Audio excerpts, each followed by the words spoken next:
they send me, I told them where it was and what it was, and they sent it to me. In fact, when I went to see Senator John Glenn, I had to give, he wanted a copy. This is only 50 pages in here. The actual report is 310 pages. The moon landers in here. Mind, this was done in 59 and 60 and 61. And that was secret. I think you will see some of the marks on the secret. And I was one of the classifiers for the general. By discussing the crash of Roswell, there's other indications that there were a number of different crashes throughout Arizona and New Mexico during the same period of time. Do you know anything about those? Yes, I know something about those, and also you can expand that. There were crashes all over the world. Do you have any idea why those crashes were occurring in 1947 in and around this area? I have some theories, but were we bringing them down? Remember, I commanded the range, the Army Missile Flying Range right down here in White Sands in 1957-58. I picked up actual objects of my own radars. I had pencil beam radars that were locked on to targets. And my own radars, I was picking up objects traveling 3,000 or 4,000 miles an hour.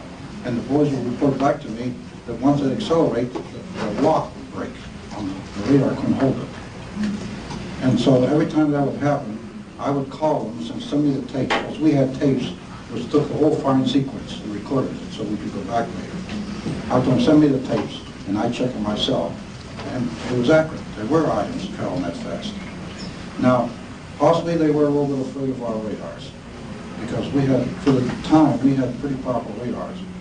The radars that I had, for example, newspapermen came to visit me. I used to tell them, gentlemen, you can take all the pictures you want, but if you have flash bulbs in your pocket, please take them out. I can't turn the radars on if you do, because once I turn them on, I'll pop in your pocket, because those radars were powerful. Is that something similar to Project Diana that was being used in 47? I really don't know. Okay. I can go back to that. I was at Fort Arlington, but before that I just come from the Middle East. Colonel Corso, General Douglas MacArthur made some statements after his dismissal from Korea that he felt the next great war would be an interplanetary war that we would be involved in. Would you care to comment on that? He said that twice. MacArthur headed a unit in Korea when I was there, on keeping track of projects, of UFO projects that was flying around. Then he got disgusted with CIA and the government. Well, the CIA just organized him. He got anxious. He got disgusted with them and wiped it out. He said, I don't want anything to do with it. And then he told General Marshall that. Actually, he got disgusted at our people back here, not at the UFOs. He was watching them. He was a believer. Was it a perceived threat at that time? Yes, it was pretty accurate. I saw something. I was chief of the Special Projects Director of the Far East Intelligence Division of the Far East Command at the time. Are there 8 extraterrestrial intelligences that we would perceive at this time as an enemy? Yes, because when I had the clearances, I had almost all the clearances there were to have, and I had one NSA clearance. And we were aware of a radio coming from outer space, radio, and they were very organized. They weren't space noise or disorganized, but we were never able to break the code, decode it, let's look at it. But they were organized. Radio coming from outer space. We never pinned it down where they were coming from, or what they were trying to say.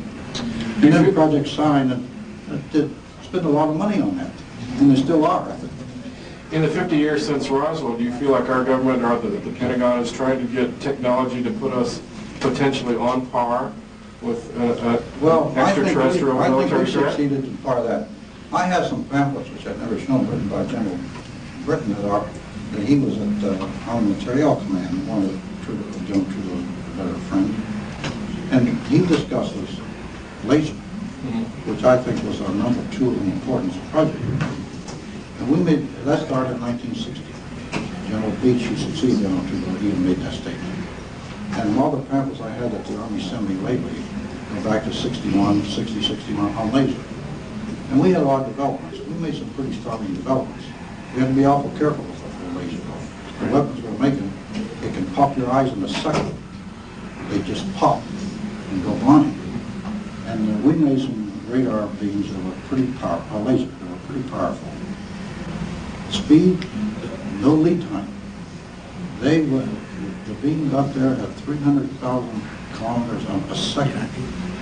There was no lead time. A plane flying the speed of sound, the target would hit instantaneous. It would move 1 centimeter, 1 millimeter by the time that it was hit by the ray.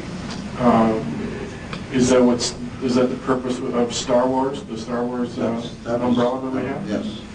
In fact, I was the first project officer on the anti-missile missile. General Trudeau appointed me. He said, "You take over." I told him, "General, you don't tell me you're too busy. You do it, and then recommend somebody later. Let's get started." And we use, by the way, in the guidance systems, we tried to use some of what we thought was in the brain of the extraterrestrial, because they had 4 lobes. And the missiles were, that was some of what we were trying to do. We succeeded in a way. Do you feel that we did. At this time, do you feel like we're reasonably on par with any threatening extraterrestrials? Oh, yes. Now, something that's classified, we had atomic weapons at the time. Right. General Trudeau in his memoir says we could drop them in a bucket. That's how small they were. And as far as I'm concerned, all the information I've seen, the extraterrestrials feared the atomic, because remember one of the main areas that they were looking for was the Los Alamos in this area. My debris area, when I commanded the range, was only a few miles from Trinity site.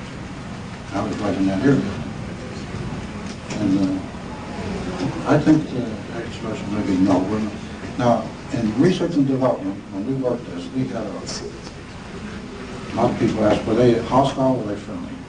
We never quite came to the right conclusion that they were hostile or friendly. But what we did, the way we worked, and General Trudeau's, what he said, just in case we won't be caught helpless. So we oriented in that direction. That was his model, just in case. There. And they performed a lot of hostile acts. If you look at the record, there's a lot of people, and there were electro ranges, and a lot of damage, and a lot of people were killed. Thank you. Yeah. Sir, could you tell us a little more about some of the hostile acts that you were aware of upon some of our pilots? Well, they fly close to aircraft, they downed some aircraft, they went to Malmstrom Air Force Base, and a UFO flew over, and it deadened the guidance system in every missile we had there, which was our deterrent, the Minuteman missiles. Every guidance system, the same guidance system in every one was out of commission. And there were quite a few instances of that type. Let's take the Russians at Baikonur, the Cosmodrome. A UFO came over for 14 seconds. Their steel towers fell apart. The welds and what was holding together, all the rivets, just came apart. Like Wilbur Smith told me that what that affected, it destroyed the nuclear binding. And he was an expert on that. His government treated him a little bad. I always thought rotten. And this man was a genius as far as I'm concerned. I had one long session with him, and I was supposed to go up and see him in Mayboro in Lake Ontario.